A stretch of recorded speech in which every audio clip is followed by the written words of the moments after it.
Halo Sobat Dikma, kembali lagi di Dikma Podcast. Oke guys, kita kali ini kedatangan pimpinan umum dari LPM Dikma, yaitu Kak Asriana. Halo Kak, apa kabar? Alhamdulillah baik. Alhamdulillah. Oke guys, kita kali ini, podcast kali ini akan membincang-bincang tentang UKM dari LPM Dikma itu sendiri. Dari karena itu, makanya ada pimpinan umum kita kali ini. Oke guys, mungkin sedikit dulu Kak. Ceritain tentang apa sih LPM Dikma itu? Oke, LPM Dikma itu sendiri merupakan lembaga pers mahasiswa Dikma yang ada di Politala, dan untuk LPM ini sendiri bergerak di bidang kejurnalistikan dan pers itu sendiri.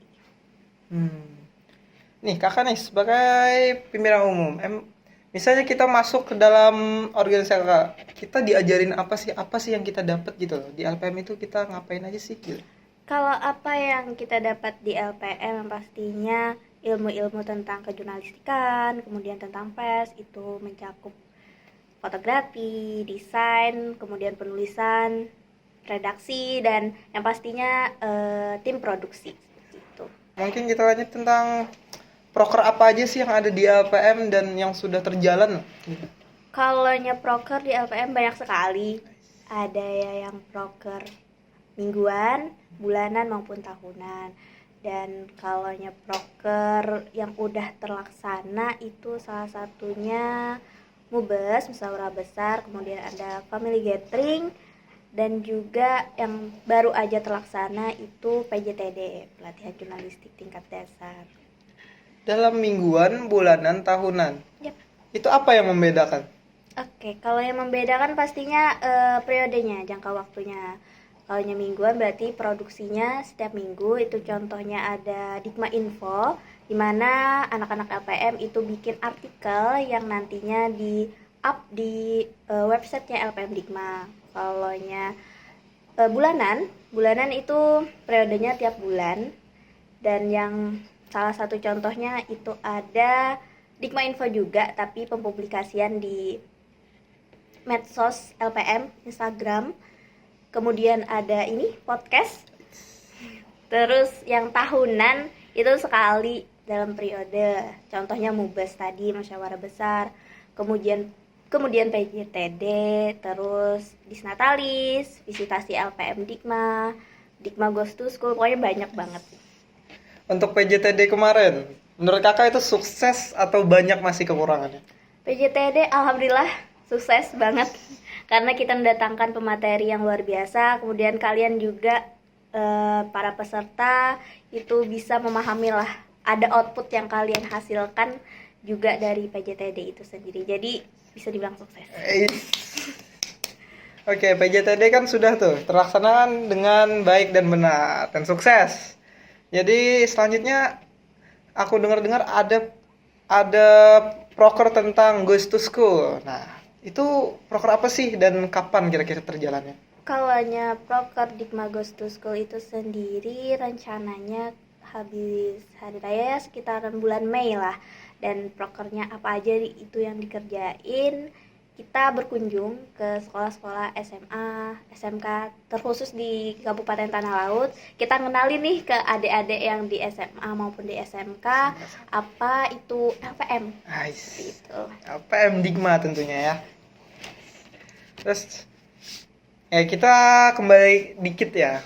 Dulu kakak jadi tertarik untuk masuk LPM kenapa sih? Dan sampai sekarang menjadi pimpinan umum dari LPM Dikma. Ceritain dikit. Kemarin waktu maba itu kan kita dikenalin tuh UKM apa aja yang ada di Politala.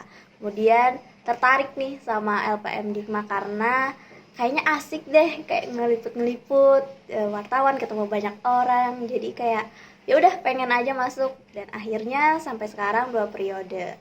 Dan alhamdulillah kepilih jadi pimpinan umum. Oke nih kak, tadi kan katanya selama 2 periode dan 1 periode kakak menjadi pimpinan umum. Nah, kakak pernah nggak sih dengar kritikan dari mahasiswa lain atau orang lain? Gak apa-apa, dari dalam juga lah. Itu tanggapan kakak gimana gitu? Kalau kritikan sendiri belum ada ya, tapi kalau aku lebih banyak sharing aja ke teman-teman yang mungkin juga menjabat sebagai ketum maupun pimpinan umum di organisasi di Politala itu sendiri. Jadi sharing aja gimana sih buat pemimpin tuh, ya seperti itulah. Oke nih Kak, selama Kakak menjadi pimpinan umum, ada nggak sih perubahan besar dalam hidup Kakak gitu? Perubahan besar ada pastinya, lebih ke pribadi sih, personal, yang dulunya sifat-sifat jelek lah, kayak kurang aware sama sekitar, terus kurang disiplin. Mau nggak mau kita sebagai pimpinan harus mencontohkan kan ke anak buah atau rekan-rekan lainnya gimana sih seseorang itu berorganisasi. Kemudian yang pastinya banyak hal-hal luar biasa nih yang aku dapat setelah jadi pimpinan umum. Banyak sekali perubahan yang dirasakan. Jadi pimpinan umum itu susah atau susah gampang? Oke, susah atau susah-susah gampang? Pastinya ada susahnya, tapi ada senangnya juga banyak. Senangnya banyak, susahnya ya masih bisa lah ke handle. Ngomongin cara menghandle nih Kak, Kakak kan sudah semester 4 tuh. Terus kan ngurusin organisasi, terus pastinya kuliah juga. Itu cara menghandle-nya gimana sih? Cara ngehandle-nya yang pasti ingat tujuan kuliah apa, kemudian skala prioritas, dan pastinya time management sih. Jadi kita ngatur mana sih. Ini misalkan ya contoh ada perkuliahan, ada tugas kuliah deh, tugas kuliah. Terus deadline-nya mepet sama bentrok lah sama kegiatan di organisasi. Skala prioritas yang mana dulu yang diprioritasin, dan manajemen waktunya gimana. Misalkan kalau aku ngerjain tugas sekarang, nyempet gak ya deadline-nya gitu. Terus kalaunya aku ikut organisasi, misalkan ngurusin di organisasi, terjun ke organisasi, tugas kuliahku masih ke backing gak sih, kayak gitu. Jadi ya gimana kita ngatur waktunya aja sih. Oke nih Kak, aku kayaknya pengen balik ke tentang Kakak jadi pimpinan umum nih. Dulu itu Kakak mengajukan diri atau ditunjuk gitu, dipilih? Kalau aku kemarin dipilih, jadi kami ada 3 calon untuk jadi pimpinan umum, dan alhamdulillahnya aku kepilih dan dipercaya untuk menjadi pimpinan umum di LPM. Tadi kan katanya senang tuh. Nah, jadi ketika Kakak jadi pimpinan umum itu Kakak udah mempunyai proker-proker atau pas sudah jadi pimpinan umum Kakak baru terpikir nih proker ini, proker itu gitu. Kalaunya sebelum jadi pimpinan umum pastinya nyiapin dulu tuh visi misinya apa. Nah dari visi misi itu baru deh kita merealisasikannya lewat proker-proker tadi. Jadi kepikiran buat proker-proker itu udah sebelum, pastinya sebelum jadi pimpinan umum, karena udah ada visi-visi kan, visi misi gitu. Kalau boleh tahu nih, visi misinya itu apa sih dulu pas mau jadi pimpinan umum? Si misinya salah satunya aku pengen jadikan LPM ini lebih aktif lagi, dan pastinya ningkatin kreativitas lah anggota-anggotanya. Makanya aku menyediakan yang namanya PJTD, kemudian ada event-event di mana kita bisa men-share ilmu yang kita dapat juga. Jadi nggak cuman untuk diri sendiri, tapi juga untuk orang lain dan berdampak ke lingkungan, seperti itu. Oke, mungkin aku pengen balik lagi, kita ngelanjutin ya. Tadi kan ada tentang proker Goes to School dan kira-kira dilaksanakan di bulan Mei. Nah, itu kira-kira itu dari per divisi atau orang-orang yang dipilih? Kalau ya Gusto School itu sendiri semua Semuanya. anggota, dan mungkin nanti ada pembagiannya juga, mungkin di sekolah ini yang bagian sini seperti itu. Oke Kak, mungkin kita lanjut tentang kayak pendaftaran LPM kemarin. Dan setahu saya yang daftar LPM itu kan kemarin lumayan banyak dan keterimanya cuma setengah lah. Nah, kira-kira itu apa yang bisa nyebabin cuma setengah? Emang mahasiswa seperti apa sih yang dicari dari LPM Dikma itu? Oke, untuk pendaftaran kemarin alhamdulillah banget, LPM banyak sekali yang berminat, dan di luar ekspektasi kami nih sebagai pengurus, banyak banget yang berminat ke LPM.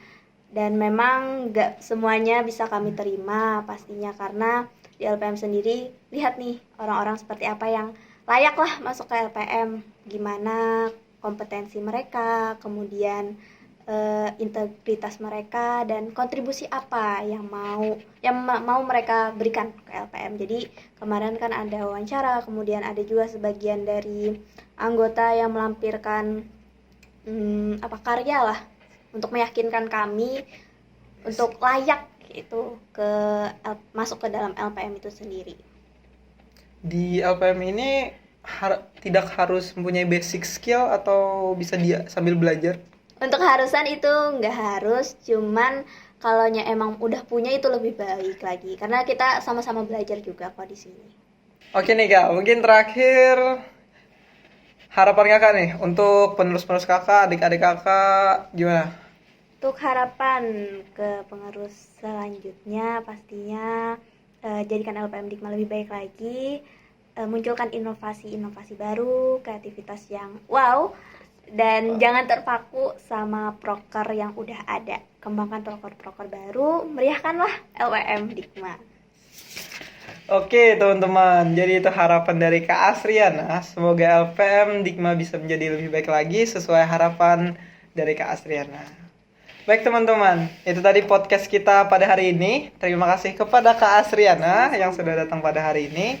Saya Adi Putra, pamit undur diri. Sampai jumpa di Dikma Podcast selanjutnya. Jangan lupa like, komen, dan subscribe YouTube channel LPM Dikma.